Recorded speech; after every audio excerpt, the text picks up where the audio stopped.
Hello everyone. We are going to start about plasma membrane और cell membrane. हमने इससे पहले वाले वीडियो में पढ़ा था कि प्लाज्मा मेम्ब्रेन जो है वो किसी भी सेल की आउटर मोस्ट कवरिंग होती है, वो चाहे प्रोकैरियोटिक सेल है चाहे वो यूकैरियोटिक सेल है। आउटर मोस्ट कवरिंग जो है, जो लिपिड, प्रोटीन और कार्बोहाइड्रेट की बनी हुई होती है, उसको हम कहते हैं प्लाज्मा मेम्ब्रेन। और ये प्लाज्मा मेम्ब्रेन जो है वो एक सेल को उसके एक्सटर्नल एनवायरनमेंट से सेपरेट करने का काम करती है। अब मेम्ब्रेन जो है उसकी परमिएबिलिटी अलग अलग तरीके की होती है। इसके बेसिस के ऊपर मेम्ब्रेन्स जो है वो अलग अलग टाइप की होती हैं। एक होती है इम्परमिएबल मेम्ब्रेन, वो मेम्ब्रेन जिसके अक्रॉस ना तो सोलवेंट जा सकता है ना सोल्यूट जा सकता है। मतलब ना सोलवेंट उस मेम्ब्रेन को क्रॉस कर सकता है ना सोल्यूट क्रॉस कर सकता है। इसको कहते हैं हम इम्परमिएबल मेम्ब्रेन, जैसे क्यूटिकल मेम्ब्रेन।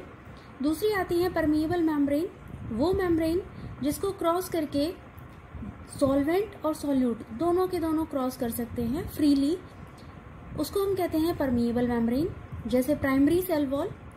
तीसरी आती है सेमी परमिएबल मेम्ब्रेन, वो मेम्ब्रेन्स जो सिर्फ अलाउ करती है सॉल्वेंट मॉलिक्यूल्स को, लेकिन सॉल्यूट मॉलिक्यूल्स को अलाउड नहीं करती है for the process of transportation, और ऐसी मेम्ब्रेन को कहते हैं हम semi permeable membrane. Example of this is artificial vapour membrane. Fourth one is selectively permeable membrane, वो मेम्ब्रेन जिसको क्रॉस करके सेलेक्टेड मटेरियल क्रॉस करके आ सकता है और जा सकता है। इस तरीके की जो मेम्ब्रेन होती है उसको हम कहते हैं सेलेक्टिवली परमिएबल मेम्ब्रेन, जैसे प्लाज्मा मेम्ब्रेन और सेल मेम्ब्रेन।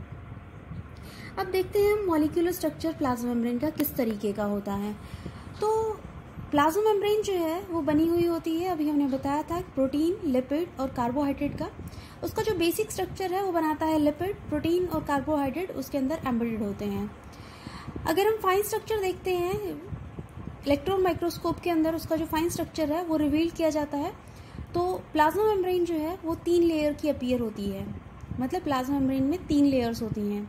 3 लेयर किस तरीके से होती हैं, तो प्लाज्मा मेम्ब्रेन के मॉडल से रिगार्डिंग, उसके स्ट्रक्चर से रिगार्डिंग कुछ मॉडल्स एक्सप्लेन किए गए।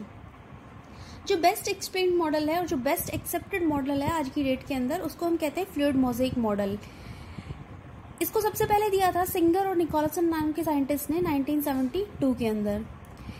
According to this, plasma membrane is made up of 2 lipid bilayers and proteins and carbohydrates are present with them.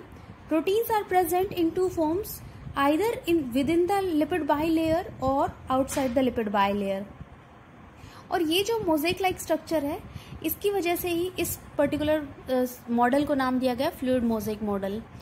जैसे इधर हम देखते हैं, ये एक लिपिड मॉलिक्यूल है, ये एक लिपिड की ये एक लेयर है और ये दूसरी लेयर है। दोनों लेयर को हमने कहा लिपिड बाइलेयर।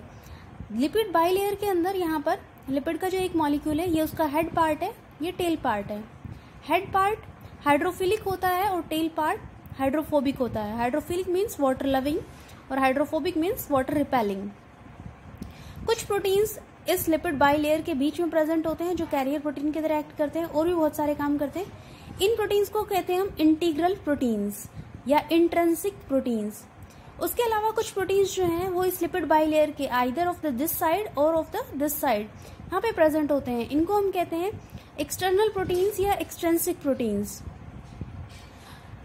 लिपिड बाइलेयर में लिपिड मॉलिक्यूल का this one is head part and this one is tail part, same is here. बात आती है कि ये जो प्रोटीन्स हैं इनके फंक्शन क्या हैं। तो प्रोटीन्स जो है वो डिफरेंट टाइप के फंक्शंस परफॉर्म करते हैं ड्यूरिंग डिफरेंट सेलुलर एक्टिविटीज। अब देखते हैं कि प्लाज्मा मेम्ब्रेन के बेसिक फंक्शंस क्या हैं।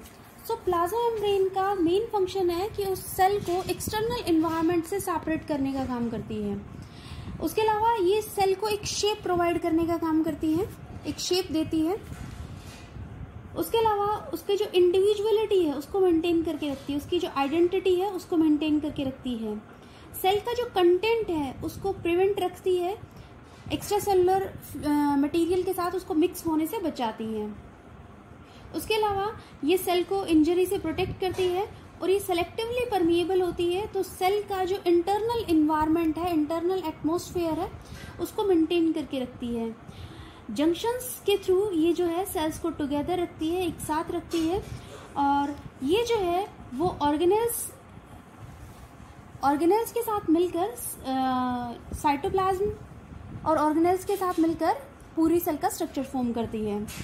नेक्स्ट पार्ट जो आता है प्लाज्मा मेम्ब्रेन में, that is transportation of material across this plasma membrane. हम सबको पता है कि प्लाज्मा मेम्ब्रेन जो है वो सेलेक्टिवली परमिएबल होती है। दैट मीन्स कि प्लाज्मा मेम्ब्रेन सिर्फ सेलेक्टेड मटेरियल को सेल के अंदर और बाहर आने जाने देती है। ये इसलिए होता है ताकि सेल के अंदर का जो एटमॉस्फेयर है, जो एनवायरनमेंट है, वो मेंटेन रह सके, कांस्टेंट रह सके, क्योंकि सेलुलर मेटाबॉलिक रिएक्शंस के लिए उस एनवायरनमेंट का कांस्टेंट होना बहुत ज़रूरी है। अब सेल मेम्ब्रेन से होते हुए ट्रांसपोर्ट जो है वो 3 तरीके का होता है। एक होता है पैसिव ट्रांसपोर्ट, एक होता है एक्टिव ट्रांसपोर्ट और एक होता है bulk transport. We will discuss all these kind of transport in the next video. Thank you and have a good day.